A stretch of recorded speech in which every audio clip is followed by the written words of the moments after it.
All right, so from our previous video that when we were extracting, you saw us uncapping in the uncapping tank, and we had all those wonderful cappings. And so this is from that.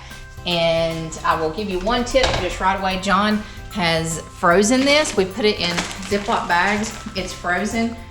You really want to do that. We learned that the hard way. One year he brought in a trash bag full of cappings, not nicely packed like this, just in a big trash bag, put them in the pantry. About 3 or 4 weeks later, I came in and there was wax moth larvae crawling across the pantry. So freeze it first. We now put them in these Ziploc bags, stick them in the freezer. I have left cappings in the freezer for over a year and they're still good, just as good from the day you put them in there. So these are just barely, I mean, it doesn't take any time at all for them to fall out, and this is still cold, but that's fine. So we're gonna start with this. For a long time, I was intimidated by this process. I wasn't quite sure how to tackle it. So I probably saved cappings for 2 or 3 years before I did this. But you're gonna see there is nothing to it. It's an easy process. So we're gonna start with this. We've got our cappings. You need an old crock pot. So you can see the handle's broken off, the knob's broken off, but it still, you know, it still works. Don't use your good crock pot, because anything that you use with wax, it will never, it'll never be used for anything else. You can see we've got, this is an old counter in our workshop, and there's wax all over it. So if you are doing this in your house, put down paper bags or something, because it is a messy process. So these are a wax processing bag, 1 gallon. We sell 3 for, I think, like $3 or something. So they're real inexpensive, and we're gonna use it a couple of times. We're not gonna just use it this one time. So I've got this, and I'm gonna go ahead and take my top off our crock pot. I'm gonna stick this in here. It's not on yet, but just to kind of keep the mess, we're gonna grab these cappings and kind of squeeze them and stick them in here. And what's gonna happen by putting them in this bag, all of the stuff we don't want in our wax is gonna stay in the bag. So it's not that big a deal if some of it falls into the crock pot, because that's where all of our wax is gonna end up. And you'll see that as we go. But this still has honey in it. It still has anything when we uncapped, it's still in there.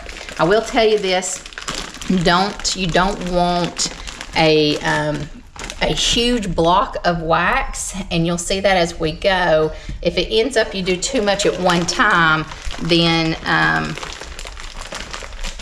you can't break the wax later when you want to filter it a second time. How do you get an approximate of how much you're going to put in that nylon bag? I mean, I probably do about half, and I do compress them down of this 1 gallon bag. And so you'll see here. So you're actually packing that. Yep, kind of like you would like brown sugar. And you can tell this is a gallon Ziploc bag, and I don't think we're gonna use quite all of it to go in here. Probably one more.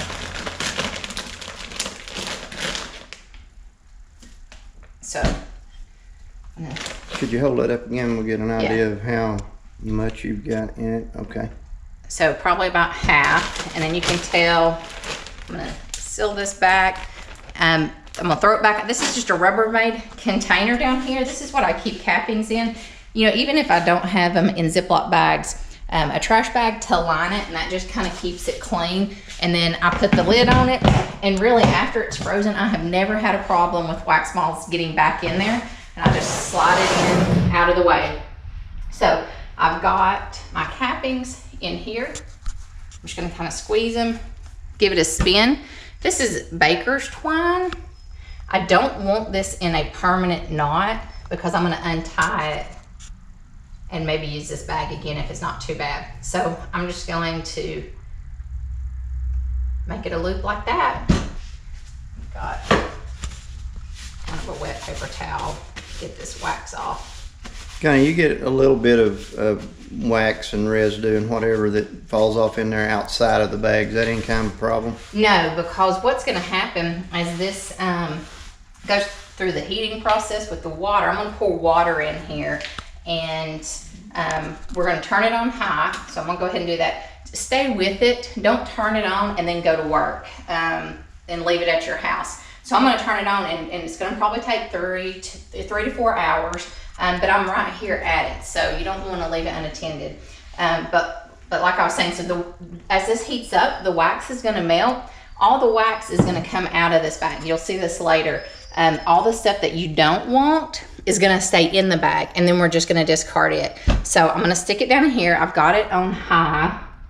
I'm just going to pour water over. I'm going to actually add probably another quart of water. I wanted it to be about halfway up. All right, so I'm going to pour another quart, and so that's probably good. About right there, you can see it's about halfway. I'm going to stick the lid on it, and this is going to be filtered one time. And there, people ask, well, is it even worth saving the cappings?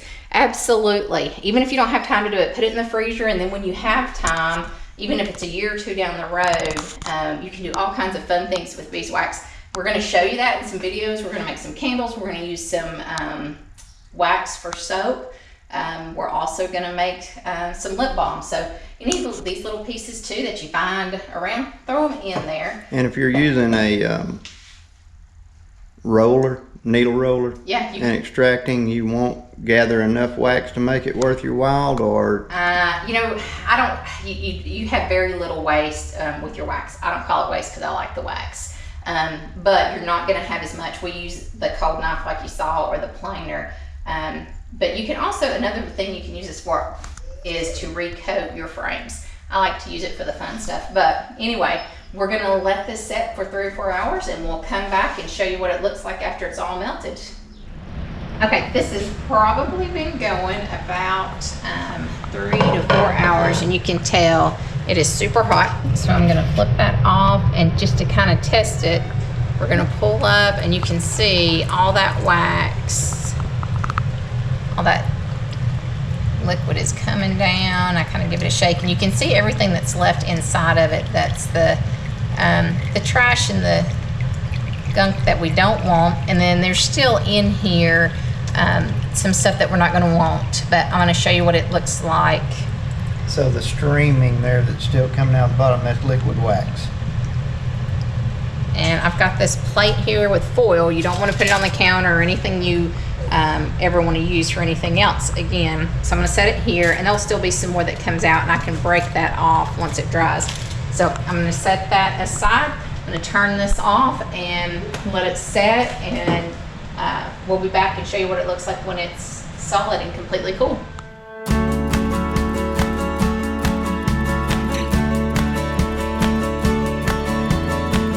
All right, so the wax has cooled now, and you can see I've got a different cameraman. Josie is running the camera for me. She's new, so all right, Josie's our daughter. All right, so you can see that it's cooled, and the wax has come to the top, and it's solidified, and you can kind of just push it, and the water's underneath. So I'm just gonna kind of push it down like that so I can pull this up.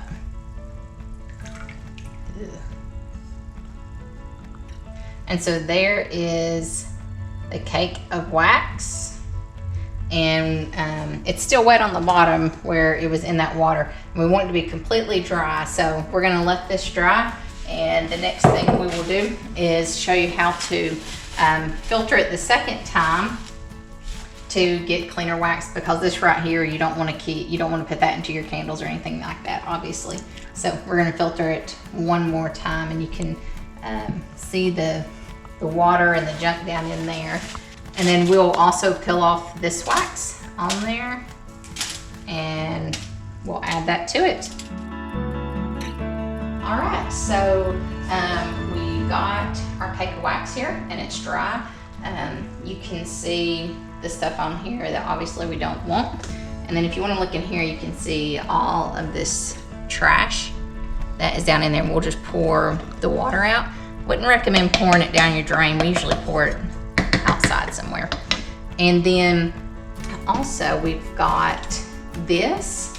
We are going to break all that wax off like that, and we're going to put it in our pot. Also, you can use this bag twice. Usually, I'll dump out that stuff on the inside and we'll use it again. I've tried using it a third time, but it's like if you use it 3 times, there's so much trash, it just really kind of defeats it, and it ends up being pretty dirty when you get done. So I use it twice. All right, so now you're gonna need 2 pots. A dirty pot, and you can see down in there. You really do need 2 because it's really hard to get all that stuff out. And then this is the clean pot. So this is where I'm gonna filter into my second, and then this dirty pot is where I'm gonna take this wax and I'm gonna break it like that. This is why when I had said earlier that you don't want to get too much wax, because you get too much, and this is a big cake, and it's really hard to break that up.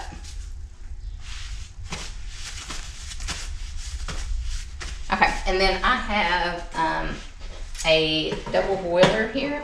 If you want to show this, it's basically, this used to be my good pot. Use it for wax one time, and it is no longer your good pot. You know, I don't spill wax or anything like that, but you can see just how nasty it gets. So make sure you use your old. Of the pot? This is a trivet, so you can get those anywhere. And it's just to keep the pot off of the bottom of the pan. So just put water up to there and turn it on high. Again, you want to stay with this. You don't want to walk away from it. And I'm going to leave it there. Once the water starts boiling, it's going to melt the wax. And then at that point, this is my next wax bag. So you can tell that I used this once, and that is the stuff where I've poured it out. It gets on there. So we're gonna double it over. So it's actually going through 4 of these, but we're gonna double it over once this gets nice and melted. We're gonna pour it through, and then we're gonna come out with clean wax. After that, we'll go ahead and pour some up in some different molds, and we'll show you that. So we're just gonna wait now for our wax to start melting, and then we'll go to the next step. All right, so our wax is nice and melted, and you can kind of see there is still quite a bit of trash and stuff we don't want in there. So this is my clean wax. I'm gonna put that right there. It's gonna go through the double, and it doesn't even really have to fit real well because we're just gonna take it nice and easy. And try not to get any water dripped in there.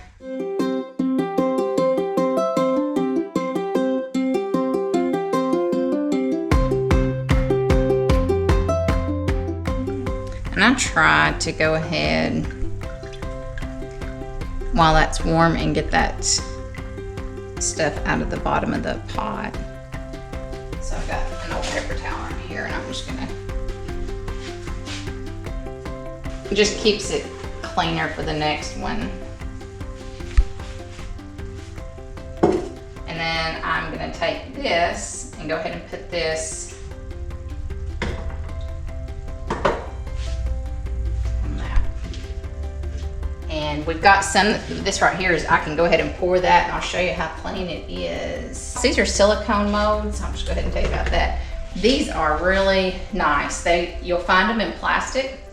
The plastic, I wouldn't even waste. They're a lot cheaper, but I wouldn't waste money on that unless you just don't have a choice. If you can, save up for these. They're expensive, but they're really nice. They last forever, and they make working with beeswax so much easier. We've got this. This is just going to be a 1 ounce block each one.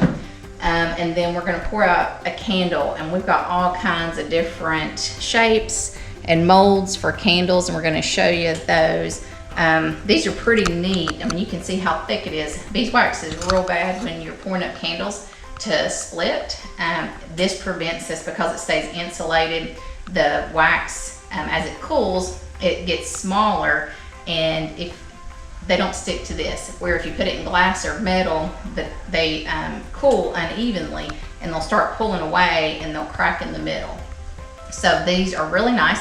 They're self-threaded. There's a tiny little hole in the bottom, so you get a good size length of wick, put it in that tiny hole, and then you pull it through.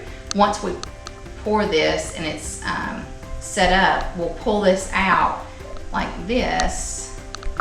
It'll be ready for the next candle, and you just cut it down here.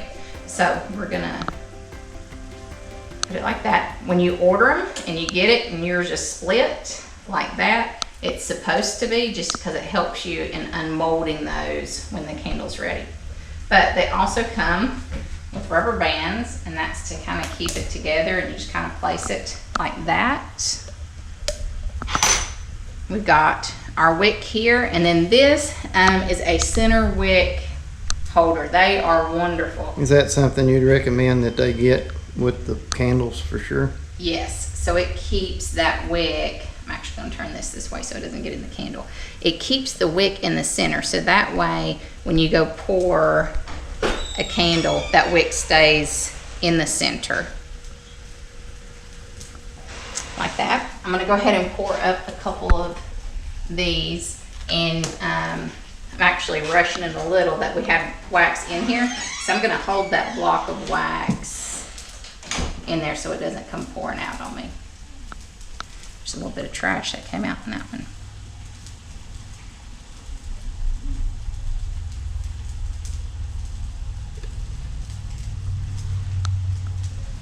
And what's nice about these 1 ounce blocks, when we make soap, we're gonna do a video on that, so be looking for it.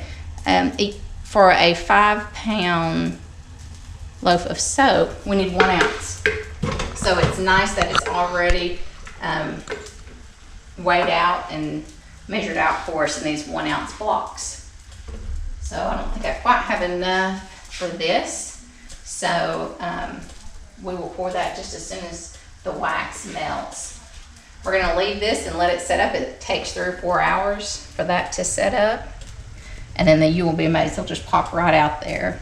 And so we've come from the cappings that we cut off of the honeycomb to filtering it, doing a second processing filter to pour it up, and here is your beeswax. And we'll pour a candle here in a minute. Something else I always like to tell people about beeswax is when you burn beeswax, it actually purifies the air. It's called negative ionization. So something kind of cool about beeswax, I don't add any kind of smells or anything to the beeswax candles. You can, I don't. I like the 100% beeswax. They're really nice to burn. They don't put a lot of scent, but they do purify the air. So, all right, as soon as this gets melted, we'll go ahead and pour that up. But what I like about this particular mold, if you only had just that much beeswax, you can go ahead and pour it up. It just makes a shorter candle, where that's any of your pillars, you can do that. Where if you have like a turkey and you only have enough wax for half, you only get half a turkey. So that's nice. I'll tell you one other thing about the wick. You have to have a certain size wick for the candle that you're pouring. What happens if you have a wick that's too small, it won't burn. So you'll get it lit and it won't get hot enough to actually melt the wax around it, and so your candle will constantly go out. If you get it a too big of a wick, then it burns too fast and your candle will burn down fast, and so you want to get the right size wick. This wick is 100% cotton square braided wick, which is what you need for beeswax candles, and it is for any pillars that are 2 to 3 inches, which is what mostly we do. So I keep a big spool of this, and then we have a smaller wick for taper candles, which are cool also. So we'll go ahead and pour this.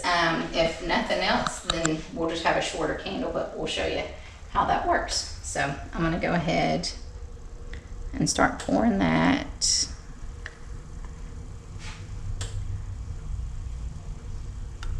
All right, and you can see we've got about a half a candle there. I have not had good success with pouring and then adding wax to that. I wouldn't recommend doing that. So if you're gonna pour a half a candle, pour a half a candle. Don't go back later once this melts and add to it. So there we go. We'll let this set up, and then we'll show you what it looks like when we unmold. Okay, so all of our wax has set up, and so these are our 1 pound or 1 ounce blocks, and you can see how easy they come out of these silicone molds.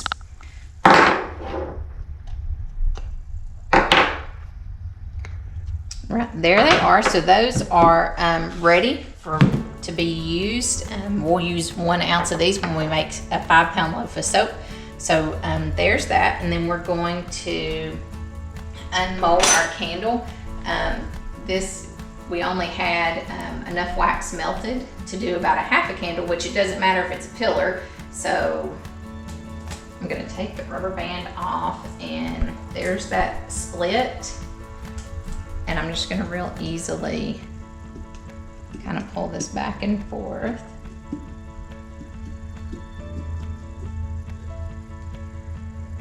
And right there it is, and see how it pulls up for the next candle. So that way it's already threaded. And I'm gonna cut the wick here.